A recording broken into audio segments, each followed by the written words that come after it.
"I don't love you anymore," my wife said as she left me for a rich guy. She froze when she saw my name on his paycheck the next week. My name is David, and for the last 5 years, I have been living a double life. To the outside world, and specifically to my wife Sarah, I was a struggling freelance writer. I spent my days in my home office, wearing sweatpants, typing away on a laptop, and complaining about deadlines and difficult editors. We lived in a modest 2-bedroom apartment. We drove a 6-year-old Honda. We clipped coupons for the grocery store. Sarah hated it. When we first met, she said she didn't care about money. She said she loved my passion. She said she wanted to build a life together. But as the years went on, and her friends started marrying doctors and bankers, Sarah's love began to fade. It was replaced by resentment. She would come home from her job as a receptionist at a high-end salon and sigh. "David," she would say, looking at our small television. "Cindy's husband just bought her a Range Rover. When are we going to get a new car?" "Soon, honey," I would say, typing on my keyboard. "Once I finish this project, we can look at the budget." "The budget," she would sneer. "I am so sick of the budget. I want a life, David. I don't want a budget." What Sarah didn't know, what nobody knew, was that I wasn't just a freelance writer. I was the silent founder of Chimera Systems. 10 years ago, I wrote a piece of software that revolutionized how logistics companies track shipments. I patented it. I licensed it. And then, I built a holding company around it. I am not comfortable. I am not well off. I am wealthy. I have a net worth in the mid-8 figures. Why did I hide it? Because I come from a family that was destroyed by greed. My father won the lottery when I was 12. Within 3 years, our family was torn apart by relatives asking for loans, fake friends, and gold diggers. My parents divorced, and my father drank himself to death. I swore that if I ever made money, I would find a partner who loved me for me, not for my wallet. I thought Sarah was that person. For the first 2 years, she was. But the rot of greed sets in slowly. The end came on a Tuesday evening. I had just finished a conference call, which I took in the car so Sarah wouldn't hear me discussing million-dollar mergers, and walked into the apartment. Sarah was standing in the living room. There were 3 large suitcases by the door. My heart dropped. "Going on a trip?" I asked, trying to keep my voice light. She turned to look at me. Her face was cold. There was no sadness in her eyes, only annoyance. "I'm leaving you, David," she said. I stood there, holding a bag of takeout Thai food. "What? Why?" "Because I can't do this anymore," she said, gesturing around the apartment. "I can't live like a pauper. I'm beautiful, David. I'm young. I deserve to be spoiled. I deserve to go to Paris, not to the local park. We have a roof over our heads," I said. "We have food. We have each other. That's not enough," she snapped. "And honestly, I don't love you anymore. I haven't loved you for a long time. You have no ambition. You're happy being a nobody. I need a man who is a somebody. Is there someone else?" I asked. I already knew the answer. Sarah wasn't brave enough to leave into the unknown. She was a monkey bar dater. She wouldn't let go of one branch until she had a firm grip on the next. "Yes," she said defiantly. "His name is Greg. He's a client at the salon. He's a CEO, David. A real CEO. He runs Apex Marketing. He drives a Porsche. He has a penthouse downtown. He treats me like a queen." "Greg. Apex Marketing." I almost laughed. I had to bite my cheek to stop myself. "Greg," I repeated. "And he's going to take care of you?" "He already is," she said. "He bought me this." She held up her hand. A diamond ring sat on her finger. It was gaudy. Too big. "He asked me to move in with him," she said. "So I'm going. Don't try to stop me. And don't try to call me. I'll send the divorce papers to your email. I know you're always on that computer anyway." She grabbed the handle of her suitcase. "Sarah," I said quietly, "are you sure about this? If you walk out that door, there is no coming back. I have things I haven't told you. Things that might change your mind." She laughed. A cruel, mocking laugh. "What? You have a secret stash of $500 under the mattress? Keep it, David. You'll need it for rent. I'm done with small change." She opened the door. A black luxury sedan was waiting at the curb. I saw a man in the driver's seat. He was wearing sunglasses, looking slick. "Greg." She walked out without looking back. I closed the door. I locked it. Then, I walked to the kitchen, opened a bottle of expensive wine that I kept hidden in a cereal box, and poured myself a glass. "Apex Marketing," I whispered to the empty room. I walked to my office and woke up my computer. I logged into my secure server. I pulled up the organizational chart for Chimera Systems. I clicked on subsidiaries. There it was. Apex Marketing Solutions. It was a mid-tier firm I had acquired 2 years ago to handle regional advertising for my logistics clients. I clicked on Executive Staff. CEO, Gregory P. Vance. I looked at his file. He was hired 18 months ago. His contract was up for renewal next week. He was paid a base salary of $250,000 with performance bonuses. He wasn't rich. He was salary rich. He was spending every dime he made to look like a baller. The Porsche was a company lease. The penthouse was likely rented. I looked at his performance review. It was mediocre. He had missed his targets for the last 2 quarters. I picked up my phone. I dialed my chief of operations, Marcus. David? Marcus answered. It's 8 p.m. Is everything okay? Everything is clear, Marcus, I said. My wife just left me. I'm sorry, David, Marcus said. He knew the whole situation. He knew I was waiting to see if she would stick it out. Don't be, I said. I'm free. Now let's talk business. I need to visit the Apex marketing office next week. Specifically, on Tuesday. That's payday, right? Yes, it is, Marcus said. Why do you want to go to Apex? You usually stay in the shadows. I think it's time for a surprise inspection, I said. And Marcus? Make sure Gregory Vance is there. Tell him the owner is coming to personally hand out the quarterly bonus checks. Tell him it's a huge honor. He'll be thrilled, Marcus said. He loves attention. Oh, he's going to get attention, I said. And tell him he can bring a guest. Tell him we are having a celebratory lunch afterward. Understood, Marcus said. I'll set it up. The next week was strange. I was alone in the apartment, but I wasn't lonely. I felt like a weight had been lifted. I bought new furniture. I ordered a new car, an Aston Martin, to be delivered to my warehouse. I didn't hear from Sarah. I checked her social media though. She was posting nonstop. Photos of the penthouse view. Photos of her and Greg at dinner. Finally living the life I deserve with a real man. #upgrade, #see Olive. I smiled. Tuesday arrived. I put on a suit. Not a cheap suit. A bespoke Italian suit that cost more than my Honda. I put on my Patek Philippe watch. I groomed my beard. I looked in the mirror. The struggling writer was gone. The chairman was here. I drove my new Aston Martin to the Apex Marketing Building. It was a glass tower downtown. I parked in the VIP spot. I walked into the lobby. Marcus was waiting for me. You look dangerous, David, Marcus grinned. I feel dangerous, I said. Is everyone upstairs? Yes. Greg gathered the whole team. And he brought his new girlfriend. She's sitting in his office. Perfect, I said. We took the elevator to the 20th floor. When the doors opened, the entire office staff was gathered in the main bullpen. There was a buzz of excitement. They knew the owner, the mysterious figure behind the holding company, was here to hand out bonuses. Greg was standing at the front. He looked nervous but excited. He was wearing a shiny gray suit. Standing next to him, clinging to his arm like a trophy, was Sarah. She was wearing a new dress. She looked smug.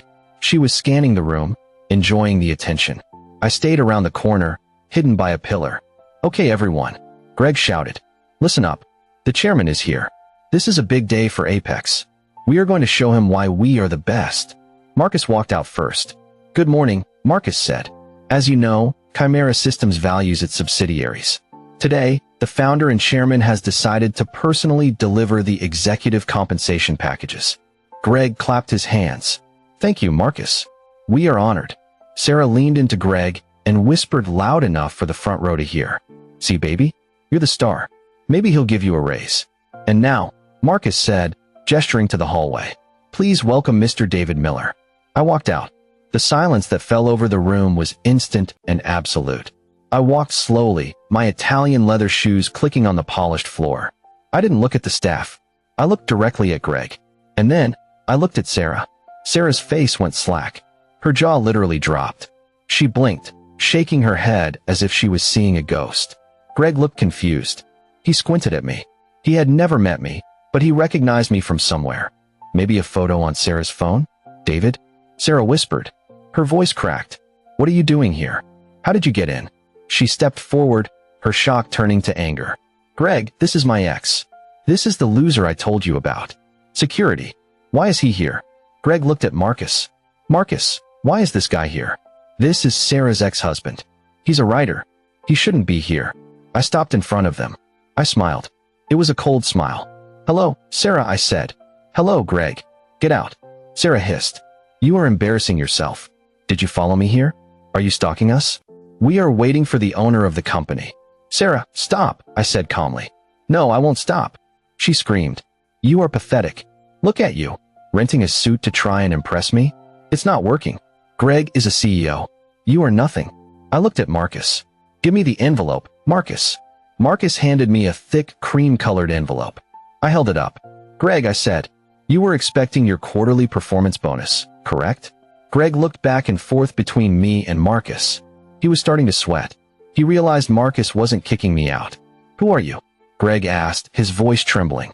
Open it, I said, handing him the envelope. Greg took it with shaking hands. He ripped it open. Inside was a check. Sarah peered over his shoulder, her greed taking over for a second. How much is it? She asked. Greg pulled out the check. It was a standard payroll check. Pay to the order of Gregory Vance. Amount, $0. Greg stared at it. What? 0? I don't understand. Look at the signature line. Greg, I said. Greg looked down at the bottom right corner of the check. Authorized signature, David Miller, Chairman, Chimera Systems. Greg froze. He looked at the signature. He looked at me. He looked at the signature again. Sarah saw it too. David Miller. She stopped breathing. Her eyes went wide, filled with a sudden, horrifying realization. She looked at my suit. She looked at the Patek Philippe on my wrist. She looked at the deference Marcus was showing me.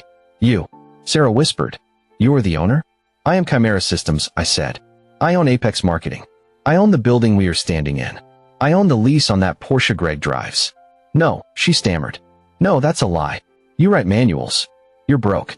I wrote the code that runs the global shipping industry. I corrected her. I pretended to be broke because I wanted to see if you loved me. You didn't. I turned to Greg. Greg, I said, your performance has been lackluster. Your numbers are down. And I have a strict policy against my employees sleeping with my wife. I didn't know. Greg squealed. Sir, Mr. Miller, I swear. She told me you were a bum. She told me it was over. She's not my wife anymore, I said. Or she won't be, once the papers are signed. But you demonstrated poor judgment. You spent company time and company money wooing a married woman. Please, Greg begged. I need this job. I have debts. The car, the apartment. You're fired, Greg, I said. Effective immediately. Security will escort you out. Leave the company laptop and phone. And the Porsche keys. Marcus will take those. What? Greg panicked. But I have a lease on the apartment. I can't pay it without this job. Not my problem, I said. I turned to Sarah. She was shaking. Tears were welling up in her eyes. Not tears of sadness, but tears of panic. She was doing the math in her head. She had left a secret billionaire for an unemployed guy with debt. David, she said, her voice trembling. She reached out to touch my arm. David, baby. Wait. This is a lot to process. I stepped back. Don't touch me. David, please, she cried, putting on her best victim face. I was confused. He manipulated me. Greg told me lies. I never stopped loving you. I was scared about our future. I did this to push you to be better. You did it because you're shallow, I said. We can fix this. She pleaded.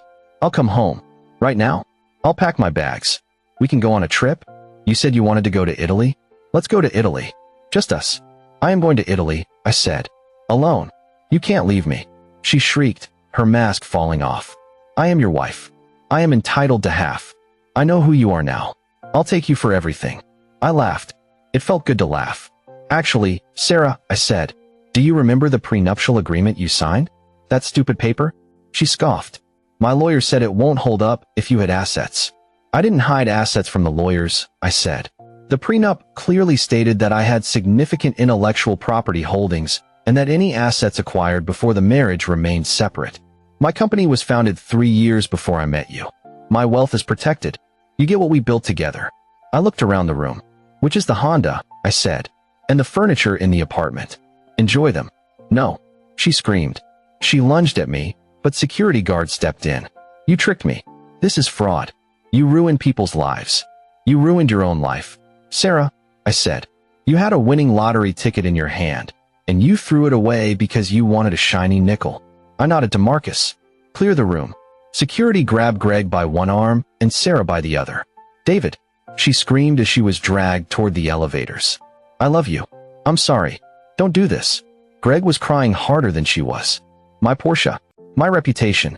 The elevator doors closed, cutting off their screams. The office was silent.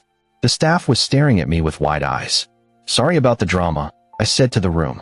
The new CEO will be appointed next week. Everyone else gets a 10% bonus this quarter for dealing with Greg's incompetence. The room erupted in applause. I walked out of the building. I got into my Aston Martin. I drove past the entrance just as Greg and Sarah were being dumped onto the sidewalk with their personal belongings in a cardboard box. Greg was yelling at Sarah. Sarah was screaming at Greg. They were turning on each other like rats in a bucket. I didn't stop. I didn't look back. That was 6 months ago. The divorce was finalized last week. My lawyers destroyed her in court. The prenup held up ironclad.